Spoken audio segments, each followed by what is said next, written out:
This is a quick start guide for the Excel Skills monthly cash flow projection template.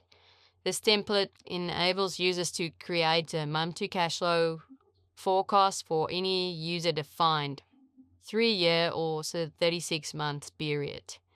It starts with the template assumptions. So the business name is used as a heading on all the sheets. The start date that's specified on this sheet is used to determine the periods that are included in the cash flow forecast. In the income statement section, the text that you see here is just basically that all template assumptions for the income statement needs to be anchored on the income statement sheet.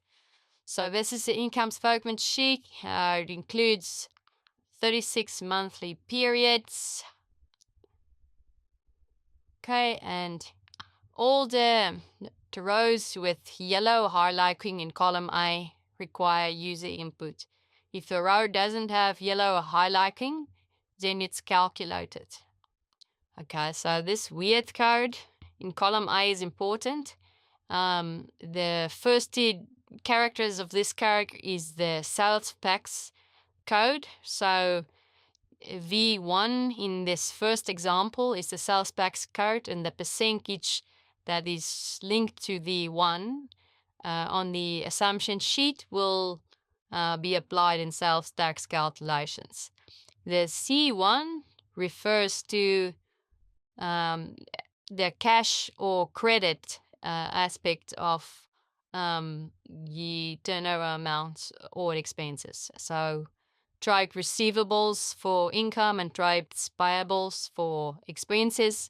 C1 means basically that the amount is paid on a 30-day terms, and C0 means it's a cash expense or a cash sale. Okay, so yellow lines here for your product sales and income from services mean that turnover needs to be entered by the user. So we just include these 2 classes. You can insert more by just inserting entire rows between them, by doing it in all sections, and then copy the formulas for the sections where formulas apply, like the cost of sales and the gross profit values.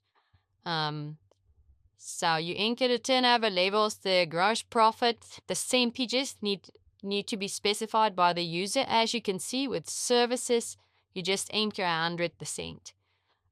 You can also, if you only have a service-based business, you can enter your turnover and then hide your cost of sales and gross profit calculations. Okay. So other incomes also user input. Operating expenses is user input. You can edit the descriptions here to customize the template for your business, and you can insert additional rows if you require additional expenses. You'll see the VAT code here. So if an item is not subject to VAT, you can enter a VAT code like V4, which has a 0%. Okay, so staff costs, exactly the same. It's user input and then depreciation as well. The interest paid section is calculated.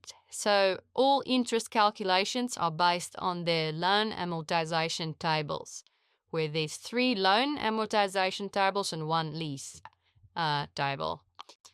Taxation is automatically calculated based on the variables on the assumption sheet, as also dividends, and that's basically it up to the retained earnings, and the ratios at the bottom. So they've come back to the assumption sheet. The next section basically relates to the cash flow statement. So we'll go to the cash flow statement, and the same principle applies. Where you see yellow, it's user input. Where there's no yellow, everything's calculated. So also, if you have a green text in column A, that means a positive value needs to be entered, and red means it's negative values that need to be entered. In this first section, it's mainly the working capital movements.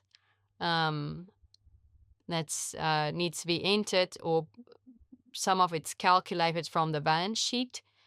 Then you have your cash flow from investment activities. As you can see, red values, so entered as negative values. And cash flow from financing activities, which include proceeds from shareholders' contributions and proceeds from the 3 loans and finance leases. The amounts that are entered here are automatically included on the amortization payables. Okay, let's go back to the assumptions. So the next section relates to balance sheet calculation. So inventory days, debtor days, and creditor days are used to calculate your inventory, trade receivables, and trade creditor amounts. The next item is a payroll accrual, which is calculated based on a percentage of staff costs. You can also specify the payment frequency and months, the first payment month, and select whether it's a current or subsequent calculation. What that means is that if it's a current item, then the payment will be calculated based on all the months, including the payment month. And if it's a subsequent calculation, the payment will be calculated based on all payments or accrued amounts up to the end of the previous month end. So the payment will not include the current month. That will be accrued. The next section is the sales tax, where you can specify your sales tax rates. And then you can also enter your payment frequency, first payment month, and select current or subsequent. There's also a selection for income tax, where you enter your income tax percentage. You can enter an amount of an assessed loss, if that's applicable, and you can specify the payment frequency, first payment month, and again, current or subsequent. The section after that is for the loan terms. So the amount of the loan initially is determined based on your starter balances, which we'll get to next. Any additional loan amounts are as per the cash flow statement, where we've mentioned it, the proceeds from loans. So that's your additional loan amounts. And then your repayments are calculated based on their interest rate and the repayment terms that you specify. You can also specify interest-only loans if applicable. So the thinker doesn't really just accommodate for loans. You can group loans together based on their loan terms. So if the loan terms is the same, you can include the same loans on the same amortization title.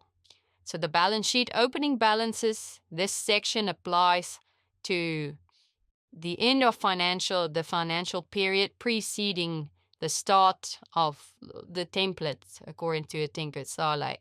So this is a trial balance, and it needs to balance to a zero total.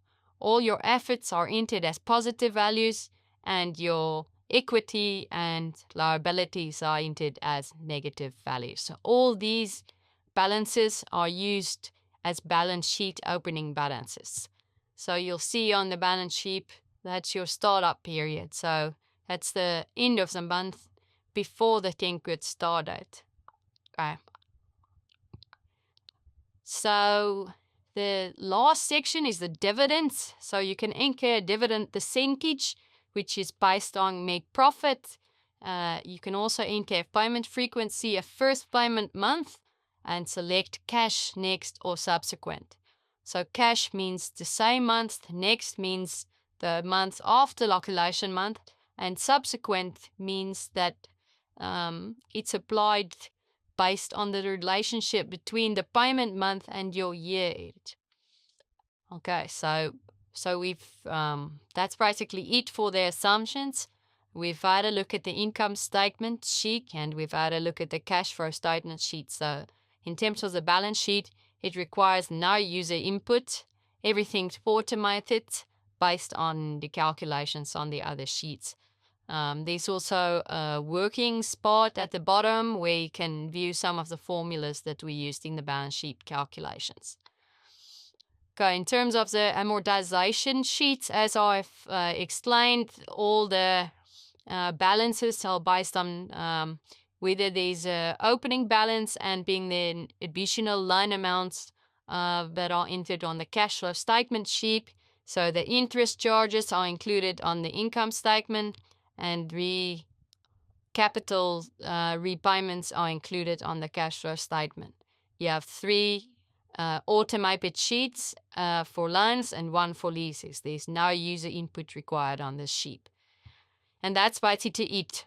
If you want to more detail on the workings of the template, you can go to our detailed instruction sheet, and you can also visit the support section of our YouTube channel for videos that we post based on user feedback.